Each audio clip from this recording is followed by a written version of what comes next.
इसमें एक तो लेंगे हम व्यक्तिगत आधार को,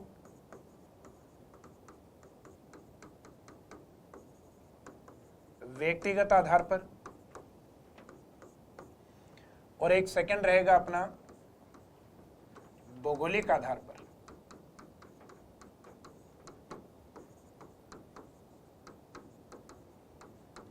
व्यक्तिगत आधार का मीनिंग है अगर आप में से कोई भी व्यक्ति या कोई स्टूडेंट है जो कल को अच्छा ज्योग्राफी का प्रोफेसर बने और वो अपने अकॉर्डिंग राजस्थान को 2 भागों में, 5 भागों में या 10 भागों में अपने अकॉर्डिंग अगर डिवाइड करता है और उनका वर्गीकरण अगर प्रसिद्ध होता है तो उस व्यक्ति के अकॉर्डिंग कितने भागों में किया गया है उसको अपने को पढ़ना होता है। तो उसी तरीके से अगर कोई ऐसा व्यक्तित्व है जिसने राजस्थान के अंदर कोई अपना प्रसिद्ध भौतिक प्रदेशों का वर्गीकरण दिया है तो उसमें एक प्रमुख व्यक्तित्व माने जाते हैं प्रोफेसर वीसी मिश्रा। तो प्रोफेसर वीसी मिश्रा के अकॉर्डिंग राजस्थान के कितने भौतिक प्रदेश हैं, ये जनरली एग्जाम में एक फैक्चुअल, ये एक फैक्ट के रूप में एग्जाम में पूछ लिया जाता है। तो स्टार्टिंग करेंगे अपन सबसे पहले व्यक्तिगत आधार पर राजस्थान के भौतिक प्रदेश कितने हैं, उनके क्या क्या नाम इनके द्वारा बताए गए या सुझाए गए थे, और उसके बाद में जो आज वर्तमान में प्रचलित है जो ज्योग्राफिकल क्लासिफिकेशन है उसके अकॉर्डिंग राजस्थान के कौन कौन से भौतिक प्रदेश हैं।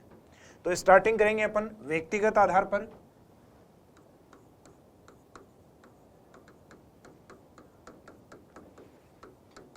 व्यक्तिगत आधार पर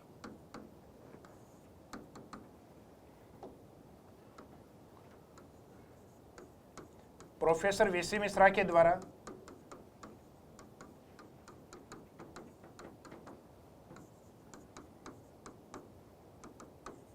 एक पुस्तक लिखी गई थी राजस्थान के नाम से ही, राजस्थान भूगोल के नाम से, कि राजस्थान भूगोल में इन्होंने राजस्थान को मुख्यतः 7 भौतिक प्रदेशों में डिवाइड किया है। तो एक तो अपने को ये फैक्ट पता होना चाहिए कितने भागों में डिवाइड किया गया, और ये पुस्तक इनके द्वारा 1966-67 में लिखी गई थी। हालांकि अलग अलग जगह अपने को इसके ईयर कहीं 1966 और कई जगह 1967, इसका मीनिंग है ये एडिशन 1966 और 67 का है, 1966 और 1967 का। तो प्रोफेसर वीसी मिश्रा के द्वारा राजस्थान भूगोल में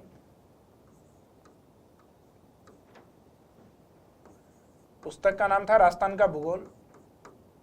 राजस्थान का भूगोल में राजस्थान को 7 भागों में या राजस्थान को 7 भौतिक प्रदेशों में डिवाइड किया गया है। राजस्थान को 7 भौतिक प्रदेशों में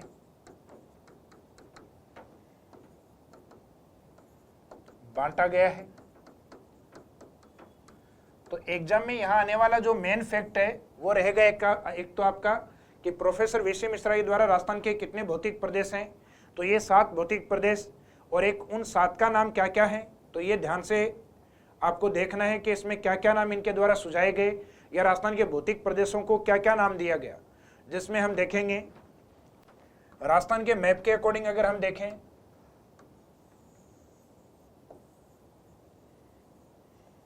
तो राजस्थान में एक तो जो पर्वतीय भाग है जिसको नाम दिया गया अरावली पर्वतीय प्रदेश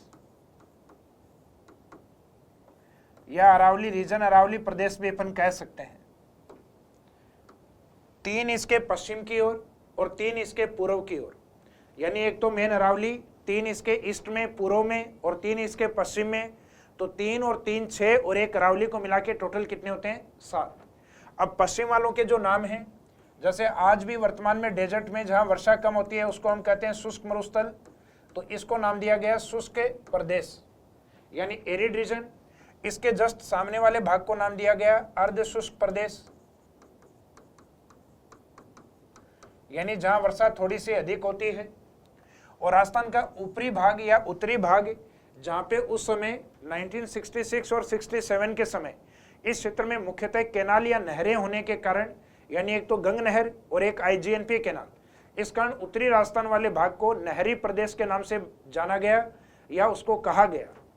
तो डेजर्ट की ओर एक प्रदेश और था नहरी प्रदेश। हालांकि जो नहरें होती हैं वास्तव में नेचुरल नहीं होती, ये आर्टिफिशियल वर्किंग है, मानव के द्वारा निर्मित है। तो इनको भौतिक प्रदेशों में शामिल करना वैसे तो एक गलती थी, लेकिन इसको शामिल किया गया। तो आज वर्तमान के जो वर्गीकरण है उसमें नहरी प्रदेश को शामिल नहीं किया जाता, और जो शुष्क और अर्ध शुष्क मरुस्थल हैं इसको केवल एक ही रूप में लिया जाता है, राजस्थान का उत्तरी पश्चिमी मरुस्थल, जो आगे जाके पढ़ेंगे अपन। तो ये वीसी मिश्रा जी के अकॉर्डिंग है, डेजर्ट में 3 भाग, शुष्क, अर्ध शुष्क और जहां कैनाल थी वो कैनाल रीजन या नहरी प्रदेश, और ये बीच वाला पर्वतमाला वाला भाग है, इसको नाम दिया जाता है अरावली प्रदेश। अब अरावली का ईस्ट का जो पार्ट है या अरावली के पूर्व का जो भाग है, इसमें भी 3 भाग थे, जिसमें एक तो था पूर्वी यानी ईस्टर्न पार्ट, ईस्टर्न को हम कह सकते हैं पूर्वी कृषि औद्योगिक प्रदेश,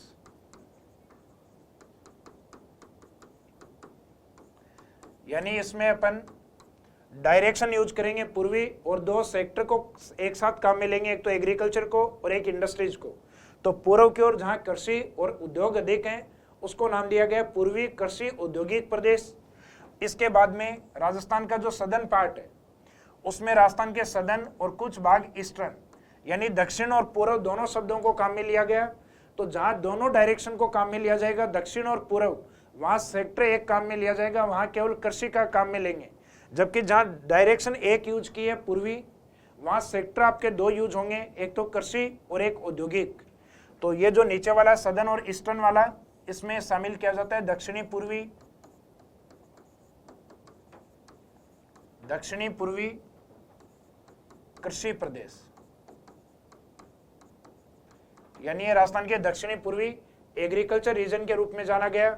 और बचा हुआ जो भाग आज वर्तमान में अपन हाड़ौती प्रदेश के रूप में पढ़ते हैं, जबकि प्रोफेसर वीसी मिश्रा जी के द्वारा इस बचे हुए भाग को कहा गया चंबल बीहड़ प्रदेश, यानी चंबल के द्वारा जिस एरिया में अत्यधिक कटाव किए गए हैं उन कटाव वाले क्षेत्रों को सामान्यतः अपन बीहड़ कहते हैं।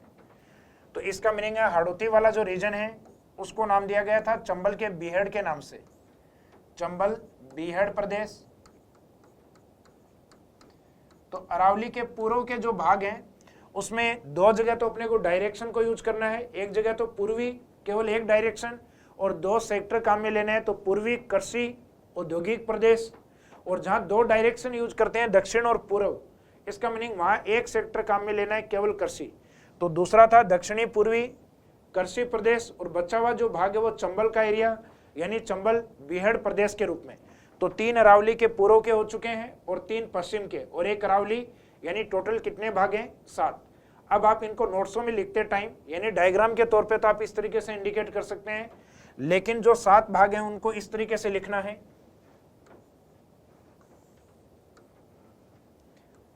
कि उसमें बीच में आप इंडिकेट करें अरावली प्रदेश को, और अरावली के पश्चिम में जो 3 हैं, जैसे कि 2 तो डेजर्ट के पार्ट हैं, शुष्क और अर्ध शुष्क। तो शुष्क वाला भाग है इसको हम शुष्क प्रदेश, और अर्ध शुष्क वाले को भी अर्ध शुष्क प्रदेश। इसके बाद में जहां नहरें पहुंच गई थी उस एरिया को नहरी प्रदेश यानी कैनाल रीजन। और अरावली के ईस्ट वाला जो भाग है, पूर्व वाला जो भाग है, उसमें 2 बार तो डायरेक्शन यूज करेंगे अपन, एक में तो केवल पूर्व यूज करेंगे, पूर्वी कृषि औद्योगिक प्रदेश,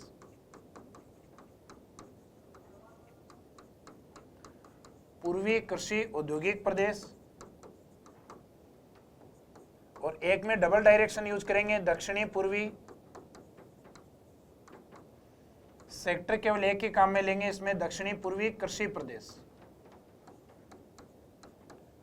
और हाड़ौती की जगह इन्होंने सिर्फ चंबल को काम में लिया, चंबल, और उसके द्वारा जो कटाव किए गए हैं उन क्षेत्रों को कहा जाता है बीहड़, चंबल बीहड़ प्रदेश। तो इस तरीके से एक तो आपको ये ध्यान होना चाहिए कि डॉक्टर या जो प्रोफेसर वीसी मिश्रा थे उनके द्वारा राजस्थान में हाड़ौती प्रदेश को नहीं माना गया, हाड़ौती प्रदेश की जगह उन्होंने काम में लिया था चंबल बीहड़ प्रदेश।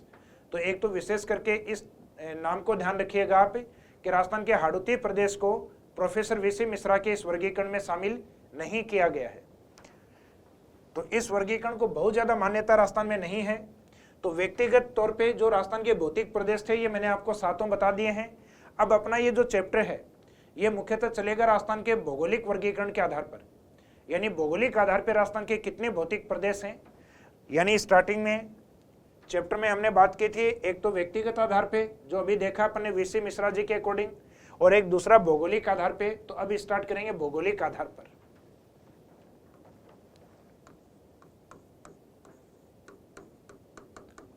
भौगोलिक आधार पर वर्गीकरण।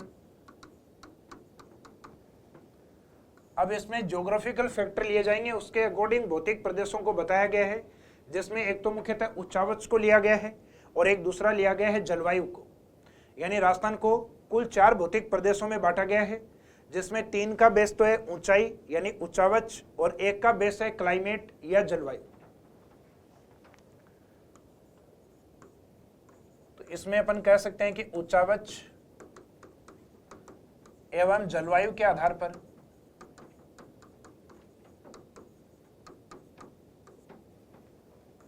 इसमें 2 बेस हैं। उच्चावच एवं जलवायु के आधार पर राजस्थान को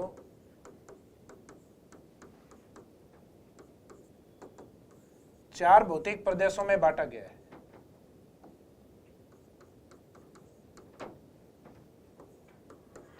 राजस्थान को 4 भौतिक प्रदेशों में बांटा गया है। एक तो ये चारों भौतिक प्रदेश कौन कौन से हैं, इनके नाम आपको पता होना चाहिए। तो इसमें उच्चावच के अकॉर्डिंग यानी हाइट फीचर्स के अकॉर्डिंग या रिलीफ फीचर के अकॉर्डिंग 3 भौतिक प्रदेश हैं। एक तो सबसे ऊंचे भौतिक प्रदेश पर्वत के रूप में होते हैं। राजस्थान में पर्वत के रूप में एग्जाम्पल आता है अरावली। अरावली पर्वतमाला।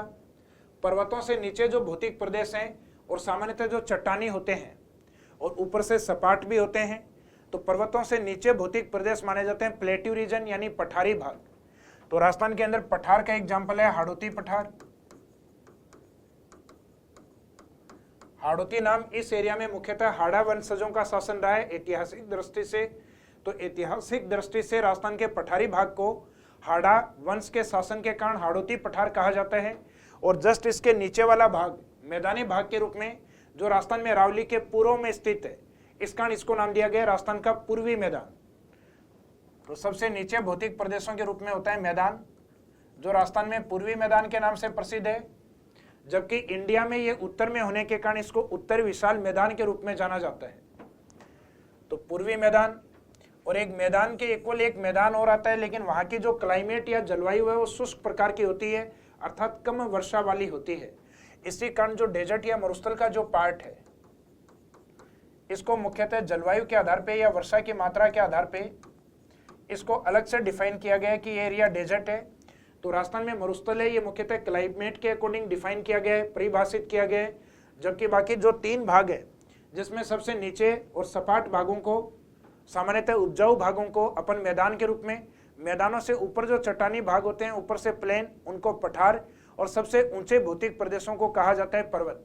तो ऊपर से याद रखिएगा क्रम से पर्वत, पठार, मैदान। तो ये 3 तो हैं उच्चावच के आधार पे, जबकि मरुस्थल को किसके बेस पे अलग किया गया है, जलवायु के आधार पे।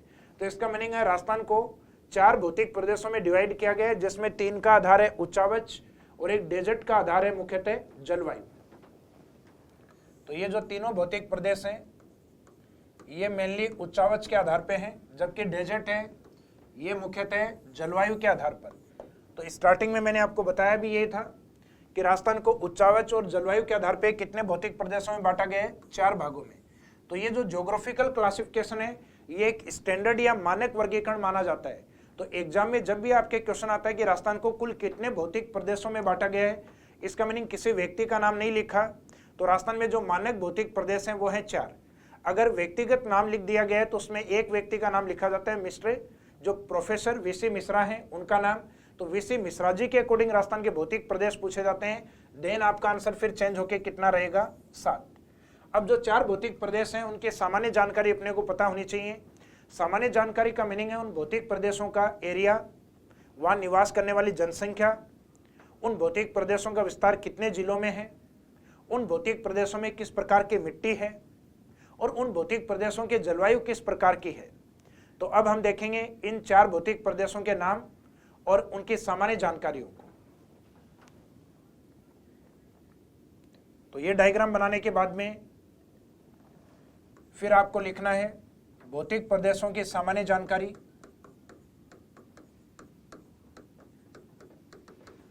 भौतिक प्रदेशों की सामान्य जानकारी।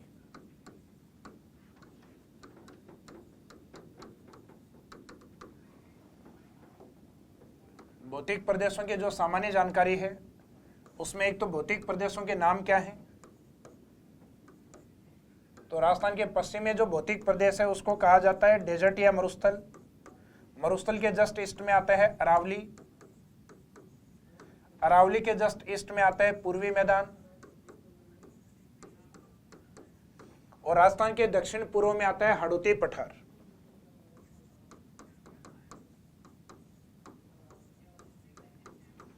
इसका मीनिंग है इन भौतिक प्रदेशों को अपन डायग्राम के थ्रू अगर देखें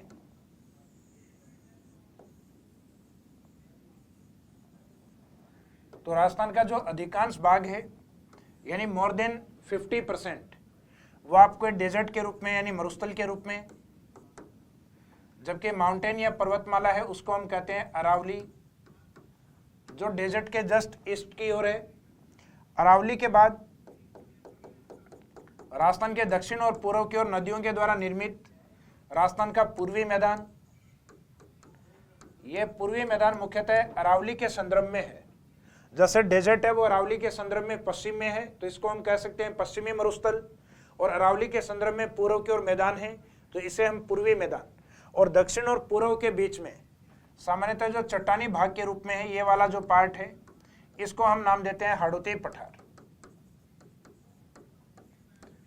हाड़ौती पठार या सामान्यतः हम इसको ये भी कह सकते हैं राजस्थान का दक्षिणी पूर्वी पठार, क्योंकि ये सदर्न और ईस्टर्न जो डायरेक्शन है, दक्षिण और पूर्व दिशा है, उसके बीच में स्थित है।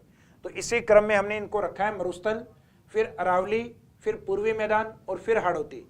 तो जो लास्ट में हमने सामान्य जानकारी पढ़ने के लिए इनको जिस ऑर्डर में रखा था पश्चिम से और राजस्थान के पूर्व की ओर। अब हम देखते हैं इनकी सामान्य जानकारियों में सबसे पहले इनके क्षेत्रफल और यहां निवास करने वाली जनसंख्या, फिर इनका विस्तार राजस्थान के कितने जिलों में है तो इनके जिले कितने हैं, यानी ये फैक्चुअल जानकारियां हैं जो इन भौतिक प्रदेशों के बारे में आपको होनी चाहिए। तो इन भौतिक प्रदेशों की फैक्चुअल जानकारियों में यानी जो फैक्ट हैं, डाटा जो हैं, उन डाटा को अपन थोड़ा सिस्टमेटिक तरीके से पढ़ेंगे। जैसे राजस्थान के इन चारों भौतिक प्रदेशों में जो डेजर्ट का अकेले का जो एरिया है वो माना जाता है 61.11%, अप्रोक्सीमेट 61.11%, जबकि इसके जस्ट सामने जो अरावली आती है उस अरावली को अपन उतना परसेंट लेकर आएंगे ताकि इस 61 के डेटा को जीरो फिगर में पहुंचा दिया जाए, यानी ऐसे डिजिट पे ले जाया जाए जहां पे जीरो आता है। तो 61 के बाद जीरो कब आता है? 70 पर, 70 पे। तो 61 को 70 बनाने के लिए कितने जोड़ने हैं? उतना परसेंट अरावली लेकर आएगा। तो 61 को 70 करने के लिए इसमें 9% जोड़ने होते हैं। तो इसका मीनिंग सामने वाला भौतिक प्रदेश 9% है जो इसको जीरो फिगर तक लेके जाएगा। और जब मैदानी भाग में अपन पहुंचे तो मैदानी भाग से पहले अपन ने कितने भौतिक प्रदेशों को कंप्लीट किया है? तो मैदान से पहले अपन 2 पढ़ चुके हैं और तीसरे भाग में आ चुके हैं, यानी मैदान में तो 2 पढ़ चुके और तीसरे में आ गए, यानी 23% भाग है मैदानी भाग का। 61 और 9 अरावली यानी 70 और मैदानी भाग 23 यानी 93। और बचा हुआ जो भाग है हाड़ौती वाला वह है अप्रोक्सीमेट 7%, लेकिन फिक्स 7 नहीं बचा है, उसमें 0.11 अपने को कम करना पड़ेगा जो कि यहाँ पे एक्स्ट्रा है। तो लास्ट वाले डेटा को हाड़ौती वाले को अपन लिखते हैं 7 में से 0.11 कम करके 6.89%। तो राजस्थान का सबसे छोटा भौतिक प्रदेश हाड़ौती को माना जाता है। उसके बाद में दूसरा है अरावली, यानी जो चट्टानी भाग है उनका विस्तार राजस्थान में कम है, और जो मिट्टी वाले भाग हैं यानी जहाँ सोइल पाई जाती है, सोइल वाले भागों का योगदान अधिक है, जैसे डेजर्ट का और राजस्थान के पूर्वी मैदान का योगदान अधिक माना जाता है। अब बात अगर हम जनसंख्या को लेकर करें तो राजस्थान के जो पूर्वी 2 भौतिक प्रदेश हैं उनके पास एरिया काफी कम है, यानी 23 और लगभग 7% मिला के देखें तो 30%, जबकि पश्चिमी राजस्थान के जो 2 भौतिक प्रदेश हैं उनके पास 70% एरिया। तो जैसे ही जनसंख्या की बात आती है तो पूर्वी राजस्थान के भौतिक प्रदेश कहते हैं कि ऐसा नहीं चलेगा जैसा कि एरिया में हुआ। जनसंख्या आप दोनों के पास भी 50% होगी और हमारे जो पूर्वी भाग हैं दोनों हमारे पास भी 50%, और ये कहते हैं डेजर्ट अकेला लेकर बैठ गया 40%, तो पड़ोसी के पास क्या छोड़ा, केवल 10%।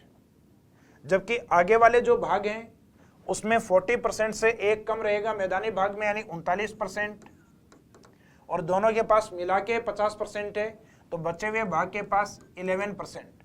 और हालांकि हमें यह भी पता है कि जो अधिक ऊंचावच वाला भाग होगा वहाँ जनसंख्या कम निवास करती है, जैसे पर्वतीय भागों पर 10% राजस्थान के अकॉर्डिंग, फिर पठार पे आओगे तो 11%, फिर मैदानी भाग में 39% और डेजर्ट एरिया में 40%।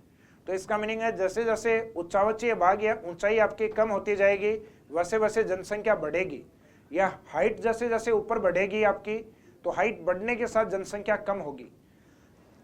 सॉरी, राजस्थान में सबसे कम जनसंख्या वाला भौतिक प्रदेश होगा सबसे ऊपर जो भाग है, यानी अरावली वाला भाग। जबकि एरिया सबसे कम किसके पास है, एरिया सबसे कम है हाड़ौती के पास। तो आपको इन डेटाज को इस तरीके से रखना है टेबल में, जैसे डेजर्ट, अरावली, पूर्वी मैदान, हाड़ौती, ये चारों मिलके कंप्लीट राजस्थान बनाते हैं, यानी 100% राजस्थान, जिसमें अकेला डेजर्ट का योगदान होता है 61.11%। अरावली का योगदान रहेगा, इसको जीरो फिगर में लेकर जाना, यानी 70 तक ले जाना, तो 61 में अप्रोक्सीमेट कितने जोड़ेंगे, 9%। और जब 2 हो चुके होते हैं तो नेक्स्ट वाले में हम लिखते हैं कि 2 हो चुके हैं और तीसरा आ चुका है, यानी 23%, तो 61 और 9 70%, और 23 यानी 93, और जो बचा हुआ भाग है वो रहेगा आपका 6.89%। तो राजस्थान का सबसे छोटा भौतिक प्रदेश हाड़ौती, और राजस्थान का अधिकांश भाग है वो डेजर्ट के रूप में है। इसको अपन 2/3 भाग भी लिख सकते हैं अप्रोक्सीमेट, यानी कई बार एग्जाम में जो डेटा है वो डिवाइड बाई में आता है। जैसे फॉर एग्जाम्पल कि राजस्थान का जो डेजर्ट है वो मुख्यतः कितने % एरिया में है, आपके सामने ऑप्शन है कि यह राजस्थान के 2/3 भाग पर है, राजस्थान के 1/3 भाग पर है, राजस्थान के लगभग 1/4 भाग पे है, या अपन कह सकते हैं राजस्थान के 3/4 भाग पर है। अगर इनको परसेंटेज वाइज अपन डिनोट करें या दर्शाएं तो 2/3 भाग का मीनिंग होता है लगभग 66%, 1/3 का मीनिंग होता है लगभग 33%, 1/4 का मीनिंग होता है लगभग 25%, और 3/4 का मीनिंग होता है लगभग 75%। तो राजस्थान में डेजर्ट एरिया लगभग कितना है, तो लगभग तो हमें पता है कि 61.11% है, तो 61.11 के आसपास का डेटा कौन सा है, तो 61 के आसपास डेटा यहाँ पे 66 वाला है, यानी अप्रोक्सीमेट डिवाइड बाई में हम आंसर इसको लेते हैं। अगर फिक्स डेटा एग्जाम में लिखा हुआ है, यानी एक ऑप्शन में आपके ये लिखा हुआ है 61.11%, तो आंसर हम इसी को लेंगे 61.11 को। लेकिन जब परसेंटेज में डेटा नहीं होके डिवाइड बाई यानी बट्टे में डेटा दिए हुए हों, तो अप्रोक्सीमेट राजस्थान के कुल एरिया में डेजर्ट का योगदान मानते हैं लगभग 2/3 के आसपास। तो हो सकता है एग्जाम में आपको या तो 61.11% मिल जाएगा, या हो सकता है 2/3 मिले। अब इसके बाद में जब जनसंख्या की बात आती है तो इधर वाले 2 भौतिक प्रदेशों के पास 50%, जिसमें अकेले डेजर्ट के पास कितनी है 40, और बचे हुए भाग के पास 10%, और आगे वाले जो 2 भौतिक प्रदेश हैं उनके पास भी 50, उसमें एक के पास है 40 से एक कम, यानी 39%, और एक में है 10% से 1% ज्यादा, यानी 11%।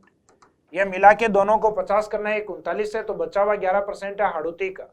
तो राजस्थान में सबसे कम जनसंख्या का निवास है वो अरावली में है, यानी ऊंचे वाले भाग। उसके बाद उससे नीचे पठार है, उसमें 11%, उससे नीचे मैदान है, उसमें 39, और डेजर्ट में कितना है 40%। तो राजस्थान के अंदर जनसंख्या है वो सर्वाधिक किस क्षेत्र में है, तो जहां परसेंटेज आपको सर्वाधिक दिख रहा है उस एरिया में सर्वाधिक है। तो डेजर्ट में जनसंख्या सर्वाधिक है, लेकिन डेजर्ट में एरिया भी काफी ज्यादा है 61%, और 61% एरिया में लोग कितने रहते हैं 40%। इसका मीनिंग वहां जनसंख्या का घनत्व या दबाव कम है, जबकि जनसंख्या का घनत्व या दबाव सर्वाधिक कौन से भौतिक प्रदेशों पे होता है, पूर्वी मैदान। पूर्वी मैदानों में डेंसिटी या जनसंख्या का घनत्व या जमाव अधिक है, क्योंकि इस क्षेत्र में सामान्यतः अधिक उपजाऊ मिट्टी पाई जाती है। तो ये अपने को डेटा या फैक्ट याद रखने हैं। इसके बाद बात करेंगे इन भौतिक प्रदेशों का विस्तार राजस्थान के कितने जिलों में है।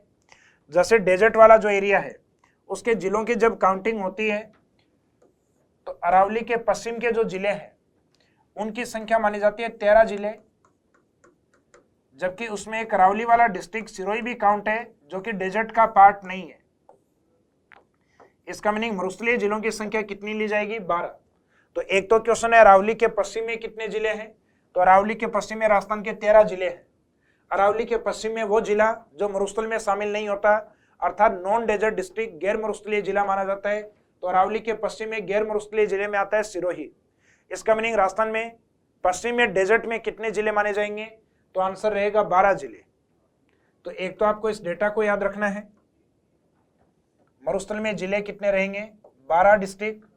अरावली का विस्तार कितने जिलों में है? तो ये सबसे ज्यादा कंट्रोवर्सी या सर्वाधिक विवादित है। सामान्यतः जो हिंदी ग्रंथ अकादमी की जो बुक्स हैं उसमें केवल मुख्य जिलों के नाम लिए हुए हैं, यानी ये मुख्यतः कितने जिलों में है? तो मुख्यतः तो माना जाता है 7 जिलों में, मुख्यतः 7, और वैसे टोटल मिला के रहेंगे इसमें 13 जिले।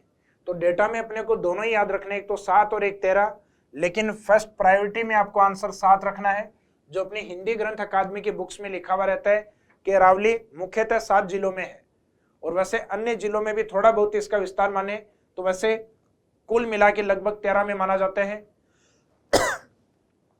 अब इस 7 वाले डेटा में यानी मुख्यतः जो 7 जिले हैं इसमें अगर आप 3 जोड़ते हैं तो आगे रहेंगे 10 जिले, ये मैदानी भाग में माने जाते हैं। और इसमें से वापस 3 घटाते हैं तो आप हाड़ौती वाले जिलों में रहोगे जिनकी संख्या है 7 जिले। तो इसका मीनिंग जो एरिया लगभग 7% है उसके अंदर जिले भी 7 है। हालांकि हाड़ौती का नाम सुनते ही अपने दिमाग में आता है कोटा, बूंदी, बारा, झालावाड़।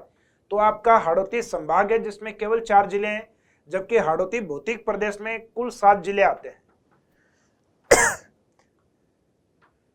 अब इन 7 जिलों में मुख्यतः कौन कौन से लिए जाते हैं ये थोड़ा सा आपको ध्यान होना चाहिए हाड़ौती वालों में। तो हाड़ौती में इधर वाला जो एरिया है जिसको अपन कहते हैं हाड़ौती संभाग, हाड़ौती संभाग का मीनिंग मुख्यतः कोटा, बूंदी, बारा एंड झालावाड़। सॉरी, जबकि इसके टच वाला पश्चिम का जो भाग है जिसमें भीलवाड़ा, चित्तौड़ और चित्तौड़ से अलग हुआ जो भाग है प्रतापगढ़, ये भी इसमें शामिल है। सॉरी, तो ये जो हाड़ौती वाला पार्ट है उसमें मेन हाड़ौती वाले डिस्ट्रिक्ट हैं, और जहां हाड़ौती का और भी विस्तार है भीलवाड़ा, चित्तौड़, प्रतापगढ़, इन जिलों को भी हाड़ौती के अंदर शामिल किया गया है। तो हाड़ौती में कुल जिलों की संख्या मानी गई है 7 जिले। जब मैदानी भाग में आप आते हो तो उसमें 3 और बढ़ जाते हैं 10, और अरावली में पहुंचते हो तो उसमें एक बार 3 घटा के देखना है 10 से यानी 7, और एक बार 3 जोड़ के देखना है यानी 13। तो अरावली में 7 वाला डेटा ज्यादा ऑथेंटिक है, और वो अगर एग्जाम में नहीं हो तो फिर 13 को आंसर मानना है। सॉरी, तो इसका मीनिंग है ये जो फैक्चुअल जानकारियां थी इनको थोड़ा सिस्टमेटिक तरीके से आपको याद रखना है कि सबसे पहले अपन एरिया को याद करते हैं 61 को राउंड फिगर में पहुंचाने का काम यानी अरावली करेगी, और 2 भौतिक प्रदेश होने के बाद तीसरा स्टार्ट होगा यानी मैदानी भाग है, 2 के बाद तीसरा आएगा यानी 23%, और बचा हुआ राजस्थान रहेगा हाड़ौती के रूप में यानी 6.89%। जनसंख्या को लेकर चारों भौतिक प्रदेशों में एक तरीके का मान लीजिए विवाद हुआ, फिर पश्चिम वाले 2 के पास 50% और पूर्व वाले 2 के पास 50%, और लास्ट में जब जिलों की बात आती है तो डेजर्ट की ओर 12 जिले माने जाते हैं, जबकि अरावली के पश्चिम में 13 जिले हैं। तो अरावली के पश्चिम में ऐसा कौन सा जिला है जो नॉन डेजर्ट यानी गैर मरुस्थलीय जिलों में काउंट होता है? तो वो जिला आता है सिरोही डिस्ट्रिक्ट।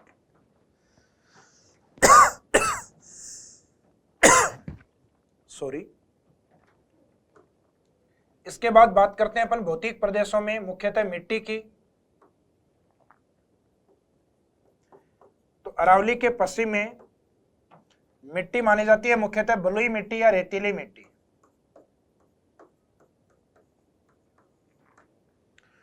बलुई या रेतीली मिट्टी इसलिए मानी जाती है क्योंकि राजस्थान का जो पश्चिमी भाग है, इस पश्चिमी भाग में पहले था टेथिस सागर, और टेथिस सागर में जो सैंड यानी जो रेत जमा हुई उस रेत के जमने के कारण या उसकी सिल्ली भवन की प्रक्रिया के कारण, यानी उस रेत के कठोर होने के कारण मुख्यतः बलुआ पत्थर का निर्माण हुआ। आज भी पश्चिमी राजस्थान में अपने को बलुआ पत्थर मिलता है। तो वो बालू रेत, बालू यानी सैंड के जमा होने से बना था, इस कारण उस स्टोन को हम कहते हैं बलुआ पत्थर। समय के साथ साथ उस बलुआ पत्थर का अपरदन होने लग गया, और अपरदन होने के कारण जो मिट्टी हमें प्राप्त होती है बलुआ पत्थर के अपरदन से, उसको हम कहते हैं बालू मिट्टी या बलुई मिट्टी। और सामान्यतः इस मिट्टी के कण मोटे होने के कारण इसको कहा जाता है रेत। इंग्लिश में दोनों के लिए एक ही शब्द है सैंड। सैंड यानी रेत या बालू। तो इसका पार्टिकल मोटा होने के कारण इसको रेत कहते हैं, और ये बलुआ पत्थर के टूटने से या अपरदन होने से बनी है, इस कारण इसको बालू या बलुई मिट्टी कहा जाता है। और इसके जस्ट सामने आता है अरावली। तो अरावली अपने आप में एक पर्वत है, वहां पाई जाने वाली मिट्टी को या तो पर्वतीय है या उस पर्वतीय मिट्टी में सामान्यतः कृषि नहीं होती, वहां वन अधिक पाए जाते हैं, इस कारण उसको वनीय मिट्टी की श्रेणी में रखते हैं। तो आपका जो नेक्स्ट है अरावली पर्वतमाला, तो उसमें आप मिट्टी को एक तो नाम दे सकते हैं पर्वतीय मिट्टी, या इस मिट्टी को दूसरा नाम हम दे सकते हैं वनीय मिट्टी। पर्वतीय मिट्टी या वनीय मिट्टी।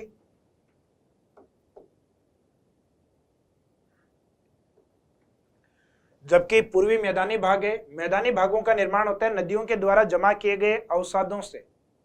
राजस्थान का पूर्वी मैदान भी मुख्यतः चंबल और उसकी सहायक नदियों के द्वारा जमा किए गए अवसादों से बने हैं। तो जहां नदियों के द्वारा या जल के द्वारा जमाव किया जाता है, उस जमाव को कहते हैं जलोढ़। तो पूर्वी मैदानों में पाई जाने वाली जो मिट्टी है, उस मिट्टी को एक तो मुख्यतः जलोढ़ और एक इसको दूसरा नाम कछारी भी बोला जाता है। नदियों के डेल्टाई क्षेत्रों में ये अधिक पाई जाती है, इस कारण इसको डेल्टाई मिट्टी भी कहते हैं।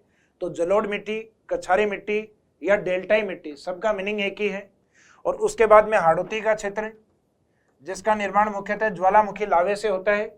और ज्वालामुखी लावे में निकलने वाला जो बेसाल्ट चट्टाने हैं या बेसाल्ट प्रकार की जो चट्टाने हैं, उनका मिट्टी से आसानी से अपरदन होने के कारण उनसे बनने वाला जो मिट्टी है या जो सोइल है, उसको हम कहते हैं ब्लैक सोइल, काली मिट्टी या रेगुर मिट्टी के रूप में। कपास का उत्पादन उसमें अधिक होता है, इस कारण उसको कपासी मिट्टी, और ज्वालामुखी से बनने आने वाले लावे से बनी होती है, इस कारण इसको ज्वालामुखी मिट्टी, लावा मिट्टी, काली मिट्टी, कपासी मिट्टी, रेगुर मिट्टी। तो इस मिट्टी के बहुत सारे नाम प्रचलित हैं। तो अपने इसमें जो प्रचलित नाम है मुख्यतः एक तो काली, एक रेगुर मिट्टी। ये आजकल एग्जाम में ज्यादा पूछते हैं इस नाम से रेगुर, या इसको हम कपास अधिक उत्पादित होने के कारण कपासी भी कह सकते हैं। तो एक नाम इसका कपासी भी अपन रख सकते हैं। तो एक तो आपको इन सामान्य जानकारियों में इनके क्षेत्रफल, इनकी जनसंख्या, इनके डिस्ट्रिक्ट और एक इनकी मिट्टियों को आपको याद रखना है। और लास्ट में इनसे संबंधित जलवायु। तो डेजर्ट से संबंधित राजस्थान के पश्चिम में दो प्रकार की जलवायु है, जहां बहुत सूखा है उसको कहेंगे शुष्क, और जहां थोड़ा सा गीला है उससे या शुष्क की तुलना में थोड़ी अधिक वर्षा है उसको कहेंगे अर्ध शुष्क। तो ये जो डेजर्ट वाला पार्ट है या मरुस्थल वाला जो भाग है, इसमें अपन पॉइंट लेंगे क्लाइमेट या जलवायु को। तो जलवायु के अंदर इसमें रखा जाएगा एक तो शुष्क को एवं अर्ध शुष्क को। इसका मीनिंग है एरिड और सेमी एरिड क्लाइमेट। इसके बाद में जैसे जैसे आगे की ओर बढ़ेंगे हाड़ौती की ओर, वैसे वैसे वर्षा की मात्रा बढ़ती जाएगी। तो सामान्यतः औसत से कम वर्षा होती है, औसत वर्षा होती है मैदानी भागों में यानी आर्द्र, उससे कम होती है अरावली में जिसको हम कहेंगे उपार्द्र, या इसको इस तरीके से भी लिखा जा सकता है उपार्द्र। और हाड़ौती में औसत से अधिक होती है, इस कारण इसको कहते हैं अति आर्द्र। यानी तीनों में एक कॉमन शब्द काम में लेंगे अपने डेजर्ट के पूर्व की ओर। एक तो अरावली में आर्द्र, मैदान की ओर आर्द्र और हाड़ौती की ओर आर्द्र। मैदान में औसत है तो इसको केवल आर्द्र के रूप में रखेंगे। हाड़ौती में औसत से अधिक है, इस कारण अति लगा दिया, अति आर्द्र। जबकि अरावली के अंदर औसत वर्षा या आर्द्र से थोड़ी कम है, इस कारण उसको उपाद्र। और अरावली के पश्चिम में जाओगे तो वहां मिलेगा आपको शुष्क और अर्ध शुष्क। इसका मीनिंग डेजर्ट में दो प्रकार की क्लाइमेट है, एक तो एरिड और एक सेमी एरिड, यानी शुष्क और अर्ध शुष्क। जबकि राजस्थान के जो आगे वाले जो तीनों भौतिक प्रदेश हैं इनमें बढ़ती हुई वर्षा की मात्रा के अकॉर्डिंग यानी उपाद्र, सब ह्यूमिड, उसके बाद में आर्द्र और आर्द्र के बाद में अति आर्द्र। तो राजस्थान के जो 4 भौतिक प्रदेश हैं उनमें जो क्लाइमेट रीजन यानी जो जलवायु प्रदेश माने जाते हैं वो हैं 5। तो राजस्थान के भौतिक प्रदेश 4 और जलवायु प्रदेश आंसर रहेगा 5। तो एक तो आप इन फैक्ट को याद रखिएगा कि किस प्रकार के शब्दों का अपन ने यूज किया है। इनको जैसा कि आपको बताया ऐसा थोड़ा कोरिलेट करके पढ़िएगा। जलवायु में सामान्य वर्गीकरण के अंदर जो भी मैंने आपको बताया है इसमें सामान्यतः वर्षा को आधार माना जाता है। जैसे पश्चिम में है तो वर्षा कम है तो उसके नाम भी वैसे ही है, शुष्क, अर्ध शुष्क। अरावली, पूर्वी मैदान और हाड़ौती जहां आगे की ओर जाने पे वर्षा कंटिन्यूस बढ़ती है यानी अरावली में उपाद्र, मैदान में हम देखते हैं आर्द्र और हाड़ौती की ओर जलवायु का नाम रहेगा अति आर्द्र। तो राजस्थान के इन जो 4 भौतिक प्रदेश हैं इन 4 भौतिक प्रदेशों की जो सामान्य जानकारियां हैं जो कि अपन ने क्षेत्रफल के माध्यम से, जनसंख्या, इनके जिले, मिट्टी और जलवायु के आधार पर देखी है। अब देखेंगे इनका अपन विशेष विस्तार यानी स्पेसिफिक इन पॉइंट का, इन फैक्ट के अलावा जो विशेषताएं हैं उनकी बात करेंगे। तो अब स्टार्ट करेंगे अपन सबसे पहला भौतिक प्रदेश यानी राजस्थान का उत्तरी पश्चिमी मरुस्थलीय प्रदेश।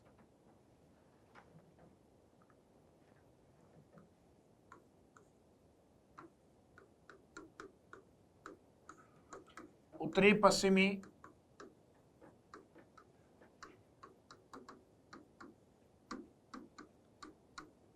मरुस्थलीय प्रदेश। ये तो हालांकि हमने इसको डायरेक्शन के अकॉर्डिंग नाम दिया है कि राजस्थान के उत्तर और पश्चिम वाले एरिया में मुख्यतः डेजर्ट है, इस कारण इसको बोला गया है उत्तरी पश्चिमी मरुस्थल। बाकी इसका जो ऑफिशियली नेम है वो बोला जाता है इसे थार डेजर्ट या थार का मरुस्थल। तो एक तो ये ध्यान रखिएगा उत्तरी पश्चिमी मरुस्थलीय प्रदेश, इसे थार मरुस्थल कहा जाता है।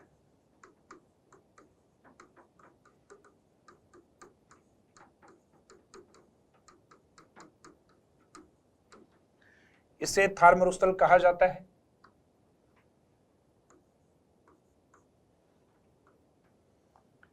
जो थार डेजर्ट है ये वास्तव में माना यह जाता है ज्योग्राफी के अंदर कि अफ्रीका महाद्वीप के अंदर एक डेजर्ट आता है सहारा डेजर्ट। इस सहारा डेजर्ट का ये पूर्वी विस्तार है और इस सहारा डेजर्ट को भी जैसे हमारे ज्योग्राफी के अंदर उत्तरी पश्चिमी डेजर्ट को क्या बोला गया है, थार डेजर्ट। इसको कहा जाता है ग्रेट पैलियो आर्कटिक।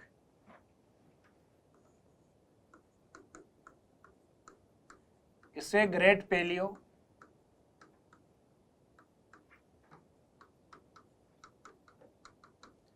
आर्कटिक कहा जाता है। और यहां से कंटिन्यूस आगे की ओर यानी बीच बीच में गैप है, सारा भाग डेजर्ट नहीं है, लेकिन अपन वैसे देखें तो लगभग ये वो रीजन है जहां डेजर्ट का विस्तार अधिक है। एक तो अफ्रीका के उत्तरी भाग, एक जो अरब देश है इन एरिया में, पाकिस्तान और भारत का जो पश्चिमी भाग है यानी थार डेजर्ट वाला भाग। तो थार मरुस्थल को सहारा मरुस्थल का पूर्वी विस्तार माना जाता है। यानी इस लाइन को अपन लिख सकते हैं कि जो थार डेजर्ट है ये ग्रेट पैलियो आर्कटिक यानी सहारा का पूर्वी विस्तार है। थार मरुस्थल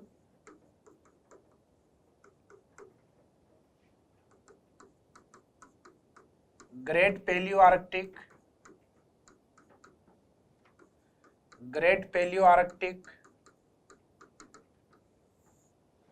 गलती से शब्द को पोलियो नहीं लिखें आप, भारत पोलियो मुक्त राष्ट्र है। तो ग्रेट पैलियो आर्कटिक मरुस्थल यानी ब्रैकेट में आप इंडिकेट कर सकते हैं सहारा का पूर्वी विस्तार है।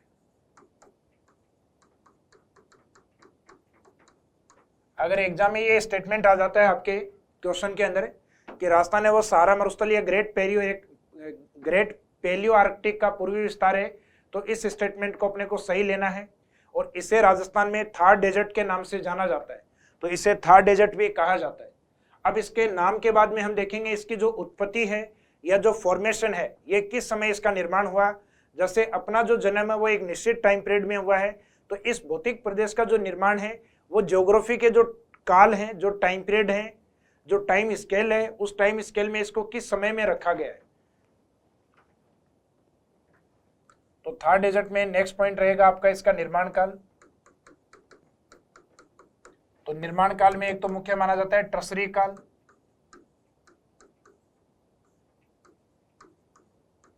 या ट्रसियरी काल। जैसा कि हम राजस्थान के अंदर पढ़ते हैं, अरावली का जो निर्माण काल है वो प्री कैम्ब्रियन टाइम पीरियड है, प्री कैम्ब्रियन काल है। उसी तरीके से डेजर्ट, पूर्वी मैदान और हाड़ौती का टाइम पीरियड भी आपको पता होना चाहिए।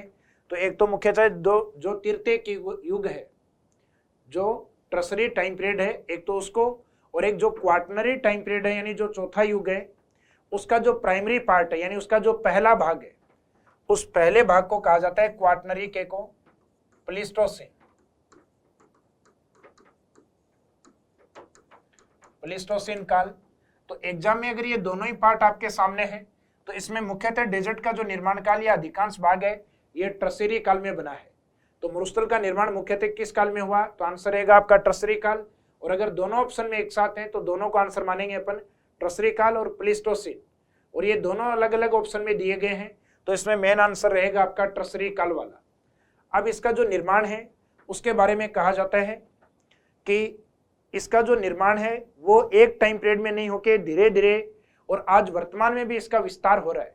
हालांकि वर्तमान में निर्माण नहीं मान के मरुस्थल के फैलने को माना जाता है, अर्थात मरुस्थलीकरण को माना जाता है। तो आज वर्तमान में अपन जो मरुस्थल है उसका निर्माण नहीं पढ़ के इसी का ही एक कॉन्सेप्ट है मरुस्थलीकरण, उसका अपन अध्ययन करते हैं। और निर्माण के बाद इसका अपना एक निश्चित विस्तार है। उस विस्तार में 2-3 पॉइंट हैं जिनको कवर करना है अपने को। एक तो मरुस्थल की लंबाई को, इसके अलावा इसकी चौड़ाई को,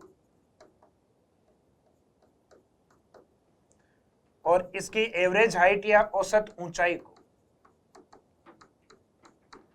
जब बात हम इसकी लंबाई की करते हैं तो सामान्यतः राजस्थान का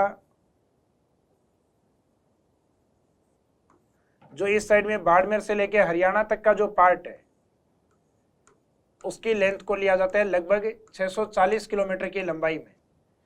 फिर पश्चिमी राजस्थान और अरावली के बीच की जो चौड़ाई है इसको अप्रोक्सीमेट एक राउंड फिगर डेटा में लिया जाता है, लंबाई का लगभग आधा। तो फिक्स आधा नहीं करना है 640 का 320, राउंड फिगर में करना है 300। तो डेजर्ट की लंबाई 640 किलोमीटर जबकि उसकी चौड़ाई ली गई है लगभग 300 किलोमीटर। अब ये दोनों डेटा आपके किलोमीटर में है, जबकि जो एवरेज हाइट है वो सी लेवल या समुद्र तल से 200 से 300 मीटर, यानी एक एवरेज के रूप में देखें तो लगभग 250 मीटर। ये डेटा आपका एवरेज हाइट वाला ये आपका मीटर में रहेगा, और बाकी जो लंबाई और चौड़ाई के जो डेटा हैं वो किलोमीटर। तो लंबाई में बोलेंगे अपन 640 किलोमीटर लंबा, चौड़ाई में अप्रोक्सीमेट हाफ लगभग आधा 300 किलोमीटर, जबकि औसत ऊंचाई है वो रहेगा 200 से 300 मीटर। या फिर भी इसका एवरेज करें लास्ट वाले का तो लगभग 250 मीटर के आसपास। और इस डेजर्ट का अगर आप क्षेत्रफल के तौर पे क्षेत्रफल देखें या एरिया देखें तो वो एरिया माना जाता है 1,75,000 वर्ग किलोमीटर।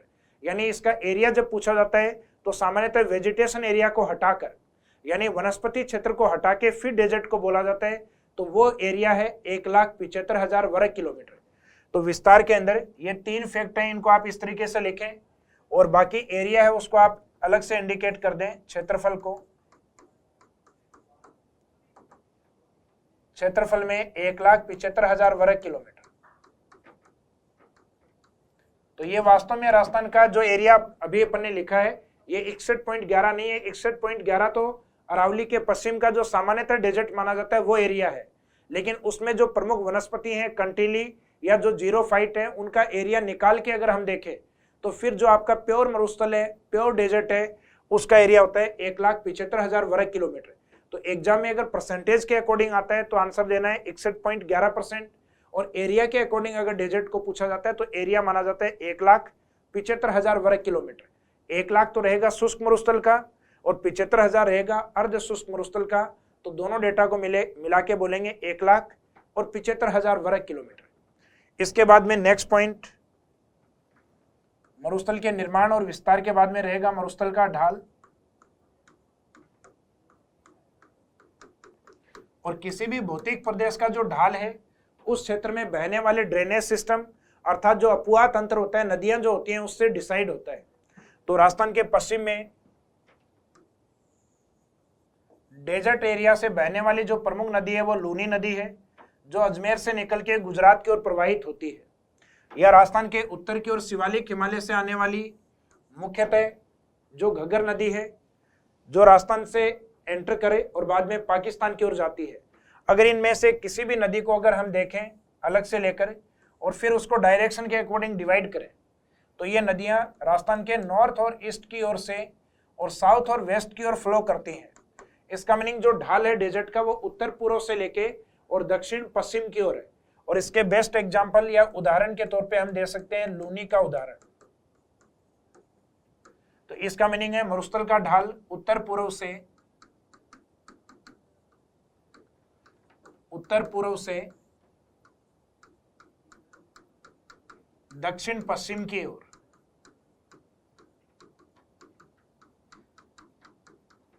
तो जैसा कि मैंने आपको बताया, जैसे ड्रेनेज सिस्टम जिस डायरेक्शन में बहेगा, अपना जो नदी तंत्र है जिस डायरेक्शन में चलेगा, इसका मीनिंग ढाल उसी साइड में है। सामान्य तौर पे आप देखते हैं जब बारिश का टाइम पीरियड होता है और अपने घर के अंदर जब बारिश होती है, तो बारिश के अंदर वो पानी है वो किस डायरेक्शन में जाता है, तो सामान्यतः छत के ऊपर अपने जो नल बनाया जाता है यानी जो नाला निकाला जाता है उस ओर ढाल दिया जाता है और वो पानी उसी ढाल के अकॉर्डिंग फ्लो करता है। तो नेचर ने जैसा ढाल बनाया है डेजर्ट में, उसी ढाल के अकॉर्डिंग नदियां फ्लो करती हैं। तो राजस्थान में जो मरुस्थल का ढाल है वो उत्तर पूर्व से लेके और दक्षिण पश्चिम यानी गुजरात की तरफ है। इसके बाद में डेजर्ट में जो अगला और इंपॉर्टेंट पॉइंट आएगा वो आएगा मरुस्थल का अध्ययन, जिसमें हम मरुस्थल को दो भागों में बांटेंगे, शुष्क और अर्ध शुष्क। यहां से इस चैप्टर को यानी अध्ययन से आगे वाली क्लास में कवर करेंगे। आज की इस क्लास में इस टॉपिक को यहीं विराम देते हैं।